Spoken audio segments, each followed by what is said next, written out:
El presidente de la CONFIEP, el señor Oscar Caipo, con nosotros. ¿Cómo le va, señor Caipo? Bienvenido, gracias por estar en el programa.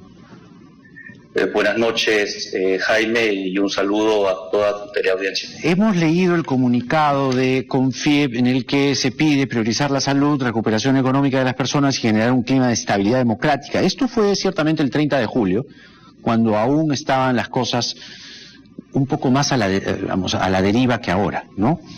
Pero hoy el señor presidente del Consejo de Ministros ha dicho: este nuevo gobierno buscará fortalecer la inversión privada sin ningún tipo de vínculo con la corrupción y garantiza mantener los acuerdos comerciales vigentes que sirven a la reactivación económica, promoviendo nuestras exportaciones. Lo ha escrito esta noche. ¿Le da tranquilidad este tuit? Bueno, los mensajes positivos y los anuncios positivos con respecto al futuro del país y el desarrollo son siempre bien recibidos, ¿no? Ahora,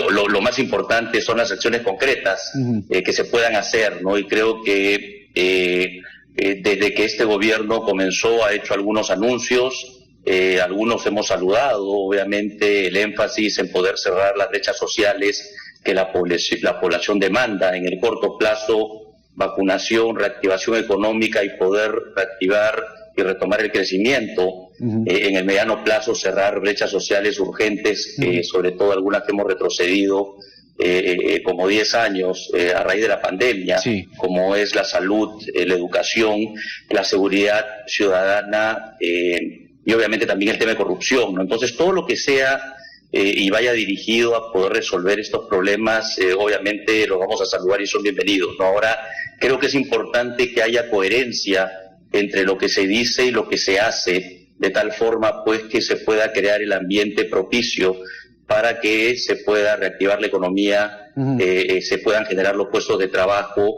y con eso financiar los programas para cerrar las brechas sociales que este gobierno ha emprendido. Ahora, pero el día 30, como le decía, que ustedes escriben este comunicado, bueno, piden que se designe a Economía y Justicia, cosa que pasó ese día, porque el 30, digamos, había mucha incertidumbre.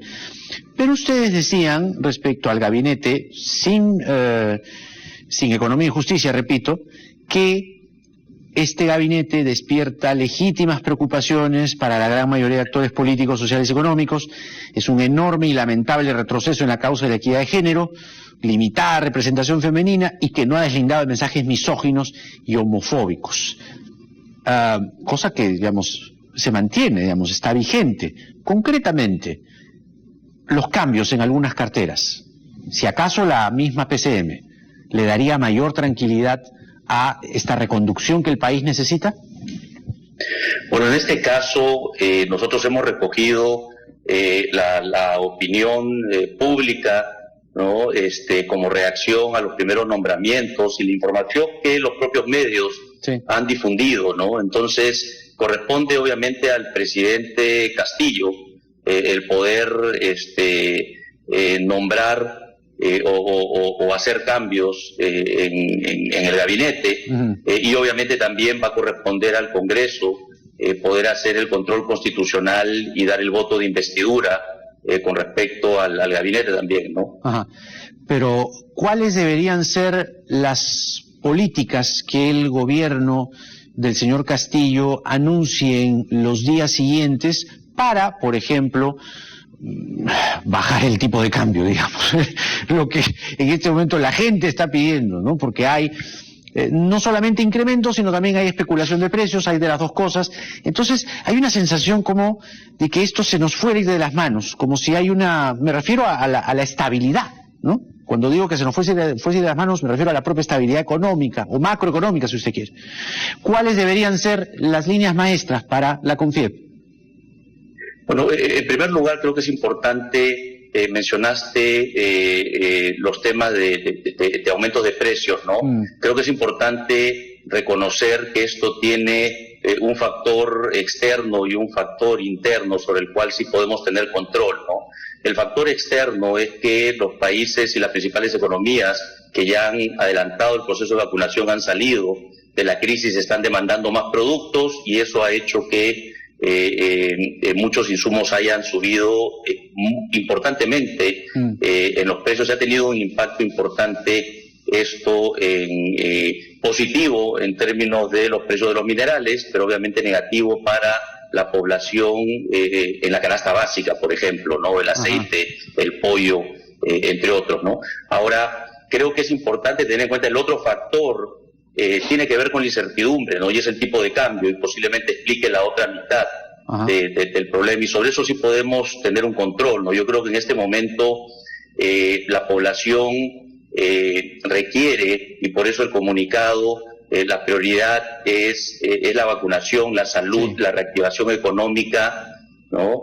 Para poder salir adelante, y en este momento traer el tema de asamblea constituyente pues genera una inestabilidad en los agentes económicos. Ese tema para usted debería ser retirado de la agenda. Para usted el tema debería ser retirado de la agenda.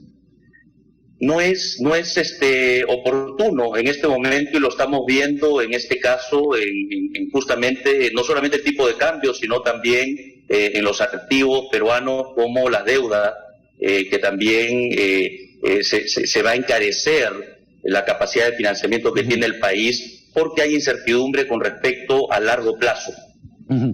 Dos señales que ha dado, cuento dos, digamos, pueden haber más, pero dos que han llamado nuestra atención del señor Pedro Franque. Primero, no destruir todo lo avanzado en la ceremonia de presentación ante los funcionarios del MEF. El señor Franque dice, vamos a construir sobre lo que ya está. O sea, mirar para adelante con las bases que se han sentado en los años anteriores. Punto número uno. Y punto número dos, ha salido a decir, ya hablé con Velarde y lo más probable es que se quede porque lo está pensando. Esos dos mensajes, ¿tranquilizan o no?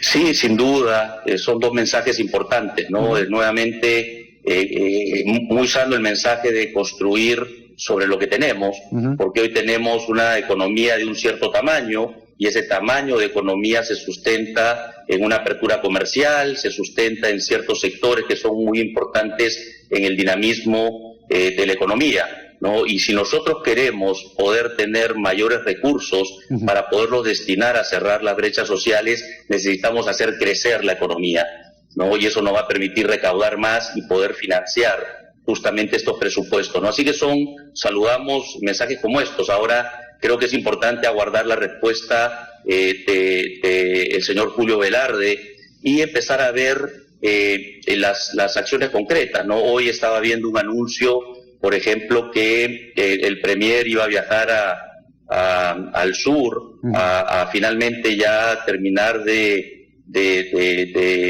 definir de que tía María no iba. Pero no sé si he visto una noticia falsa en estos tiempos en redes sociales, pero son anuncios pues que preocuparían, obviamente, porque el sector minero es muy importante en el crecimiento del país. Hay una cartera de proyectos de 56.000 millones de dólares en un momento en el que los precios de los metales están muy altos.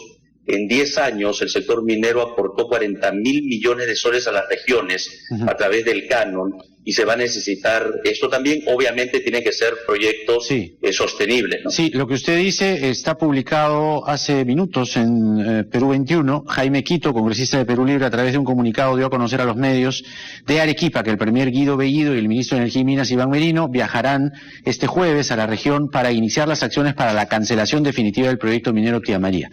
1. Y 2, el señor Bellido se ha reunido con los peruanos que protestan en el corredor minero de las acciones de la minera Las Bambas, o el trabajo que hace la mina Las Bambas en el sur del país, el corredor minero ya conocido. Esos mensajes, digamos, ¿pueden desalentar la inversión privada? ¿Son graves? ¿Son riesgosos de parte del propio Premier?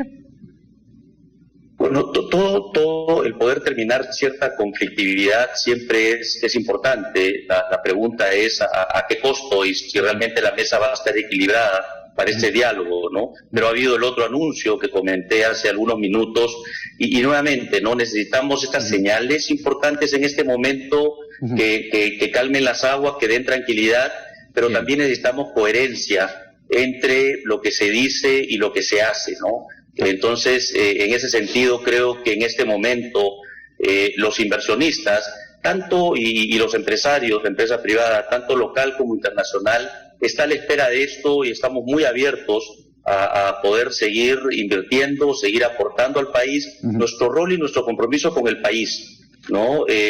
Con atender las demandas que pueda tener la población, los consumidores, ¿no? Y traer bienestar y poder generar, obviamente, puestos de trabajo que a su vez generan nuevos consumidores y esto empieza a mover la economía, ¿no? Entonces, ojalá que esas señales positivas se sigan dando, pero creo que va a ser muy importante para el presidente Castillo el poder escuchar. Él habla mucho de escuchar la voz del pueblo, ¿no? Y hay que escuchar la voz del pueblo en distintas fuentes y manifestaciones está diciendo que no necesariamente está de acuerdo con una asamblea constituyente y sí lo que requiere es salud, educación, empleo, seguridad y crecimiento sostenido, ¿no?